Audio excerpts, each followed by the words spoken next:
Hi, this is Dr. Gregory Sadler. I'm a professor of philosophy and the president and founder of an educational consulting company called Reason.io, where we put philosophy into practice.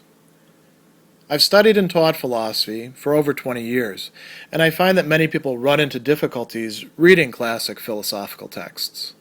Sometimes it's the way things are said or how the text is structured. But the concepts themselves are not always that complicated, and that's where I come in. To help students and lifelong learners, I've been producing longer lecture videos and posting them to YouTube. Many viewers say they find them useful. What you're currently watching is part of a new series of shorter videos, each of them focused on one core concept from an important philosophical text. I hope you find it useful as well. In his short but influential essay, What is Art? An Institutional Analysis, George Dickie will set out a mini history of attempts to define art and then denials of that, and then yet a further attempt, which is his own proposal of the institutional theory of art that depends on the art world. And he begins by framing this in terms of three phases. And if we're thinking about the history of creation of art and talking about art and philosophical reflection on art, the first phase occupies most of human history. The second phase would be a relatively short time, largely within the 20th century. And then the third and final phase in this analysis or this schema would be the current time. Whether we call it an institutional theory of art or not, it would be the time of Dickie's theory, which does provide some sort of definition of art, but a different sort than the earlier definitions. So he calls this phase 1, phase 2, and phase 3. Phase 1 he talks about as the traditional attempts to define art from the imitation theory on. So he mentions two main theories of art, that is, theories of what constitutes the work of art as opposed to everything else, or what defines a work of art. One of these is the imitation theory, and we can call it representation theory, we can call it mimetic theory. These are all more or less the same, and it gets its real start in the West, at least, with Plato, saying that artwork is merely, and there's a value judgment there, imitation of realities, ways of depicting things. And this would go even for creatures that never really existed, like centaurs, as far as we know. You take, in the imagination, the torso of a human being, torso and head and arms, and you plop it onto the body of a horse minus the head of the horse, and boom, you got a centaur, and now you can draw it or paint it or sculpt it or discuss it in literature or depict it in some other ways. And as Dickie points out, there have always been some problems with this theory when we're thinking about art. Okay, so theater would be representation of human actions on the stage, like Aristotle said. Also representation of their thoughts and words and spectacle. But what about music? Does music represent? It's always been kind of difficult to say precisely what music is supposed to be doing given this imitation theory. I mean, we could say, well, people are imitating bird calls or something like that, but that doesn't help that much. And it's also difficult when we're thinking about poetry and language and those sorts of things. So there are some problems with the imitative theory of art. And he goes on and he says there's another possibility as well, the theory of art as expression of emotion. And he says this has focused on a different property of the works of art, the relation of a work to its creator. And so we say things like, well, artistic works are things in which we express our thoughts, or we express our emotions, or we express our experiences. We express something. And, you could think of Leo Tolstoy, art is supposed to produce communion through sharing of emotions as a prime example of this.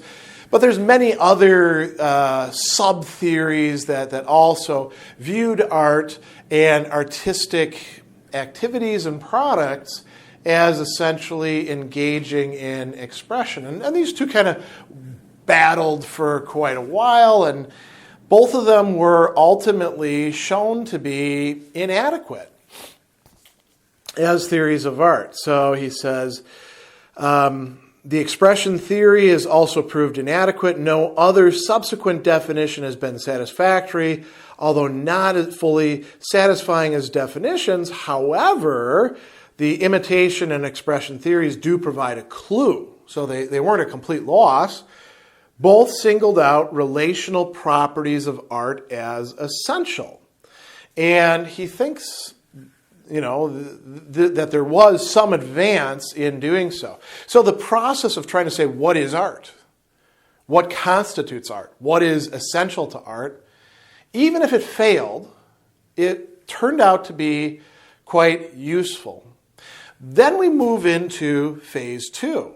What happens in phase 2? Well, in the 20th century, a lot of theorists start despairing of the idea that we'll ever really be able to define art in terms of necessary and sufficient conditions, in terms of a traditional definition where, the word for definition, horos in Greek, actually means boundary. So think of a circle in which you've got everything that's that thing inside, everything that's not that thing outside. We want everything that's art inside, and we don't want anything that's not art inside that circle. We want all that out of the circle. What is the border? What allows us to define this? Some people said, well, we're never going to arrive at anything. It's not simply, imitation or expression or any essential thing that we could point our finger to and say, aha, this is what all art has in common. All works of art share in this essence. And there were a lot of ways of doing this. There was, use of Wittgensteinian ideas, the notion that Wittgenstein had that what actually is a game?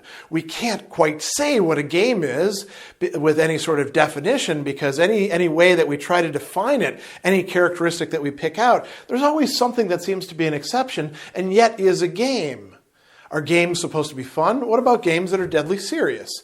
Are games involving winning and losing? What about throwing a ball against the wall? And we can go on and on. You may have read Wittgenstein's Philosophical Investigations, in which he formulates this, which had an incredible effect on the art world. And there were other people who were raising similar arguments. He brings up Morris Weitz's article, The Role of Theory in Aesthetics, and two arguments that he's providing, a generalization argument, a classification argument, and he examines and discards them there. That's not really quite so important as far as the development goes, but a point that Maurice Mandelbaum, as he says, raised about Wittgenstein's famous contention that game cannot be defined and Weitz's theory about art is germane here. He says that the challenge to both is based on the charge that they've been concerned only with what Mandelbaum calls exhibited characteristics. Exhibited characteristics would be things like, is an imitation of something real, or the product of a composition of imitation of something real, or is an expression of emotion, thoughts, desires, whatever it is that we're going to say in an expressive theory. Those would be exhibited characteristics. Dickie goes on and says that Mandelbaum is right in talking about non-exhibited relational aspects of game and art. So what are we talking about there? He says, by exhibited characteristics, Mandelbaum means easily perceived properties, like a ball being used in a certain kind of game, or a painting having a triangular composition, or the plot of a tragedy contains a reversal of fortune. What would a non-exhibited characteristic be? It would be something much more complex, much more relational, based in something else. And actually, Wittgenstein is providing some sort of clues here with his notion of language game, but also form of life that's irreducible to a set of rules. So phase 2 does serve some sort of purpose in that it helps to show the problems, the failings of the previous theories of art that people were relying on. Now, notice that Dickie is not saying, oh, well, bad theory, we get rid of it entirely, we reject it, it's thrown away, it's canceled, to use today's parlance. No, instead, we need something that can incorporate what's right in those, but also get beyond what was wrong. So, this is where he proposes an institutional theory of art. And this is going to focus on non-exhibited relational aspects. He uses a couple different words here. Aspects, features, or characteristics of works of art. And here is where he brings in something that he doesn't originate himself, but takes from Arthur Danto, the notion of the art world. The art world, as he says, is an entire broad social institution in which works of art have their place. And he notes that there are systems within the art world. So drama is, or theater, is a system. Painting is a system. Sculpture is a system. Literature can be understood as a system. And he says that each of the systems has had its own origins and historical development. You can't reduce it down to an essence. You have to look at these things historically, and you might even say sociologically, although he doesn't use that word in this discussion.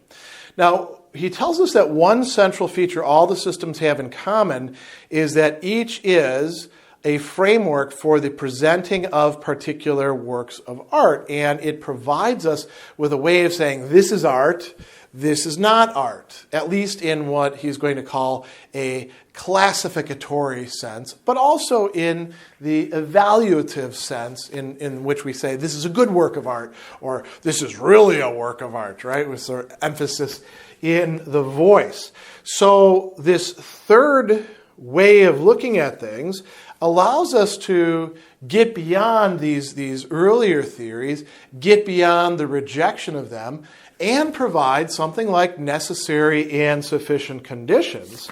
And he will do so in defining a work of art as an artifact, a set of the aspects of which has had conferred upon it the status of candidate for appreciation by some person or persons acting on behalf of a certain social institution, i.e. the art world. And he points out that there's several features to this, which we'll look at elsewhere. These are acting on behalf of an institution, conferring status, being a candidate, and appreciation. Along with this also goes artifactuality. There has to be some sort of doing something, some transforming something in the process, some producing a product. And Dickie thinks that this theory and definition of art can explain to us what art really is and how we can make sense of it. He does say that a little bit later. Some may have the uncomfortable feeling that his definition is viciously circular, and he says that it is circular, but not viciously so. It's providing us a genuine understanding of what's going on when we say that something is art, when we sell something as art, when we classify it as art, when we produce it, and when we hang it. So towards the end of his essay, he then says, once the institutional nature of art is noted, the roles that such theory of art as the imitation and expression theories played in thinking about art can be seen in an interesting perspective. For example, as long as all art was thought to be imitative, imitation was thought to be a universal property of art. But then we realized, no, there's more to art than merely imitation. So long as we turned our attention to expressivity, that was taken to be the essence of art. This, what we earlier calling exhibited qualities or properties. And so he says, the role played by the expression theory was different from that of the imitation theory. It was seen as a replacement and served as its correction. Developments in art had shown that the imitation theory was incorrect. It was quite natural to look for a substitute that focused on another exhibited property of art, in this case, its expressive qualities, interpreting them as expressions of the artists. And then he says, we had to go through this period of doubting whether we could come up with a definition, and now we have a satisfactory definition by reference to the art world, the institutional theory of art, that allows us now to understand what the essence of art is, which turns out to be a complex relation to the art world.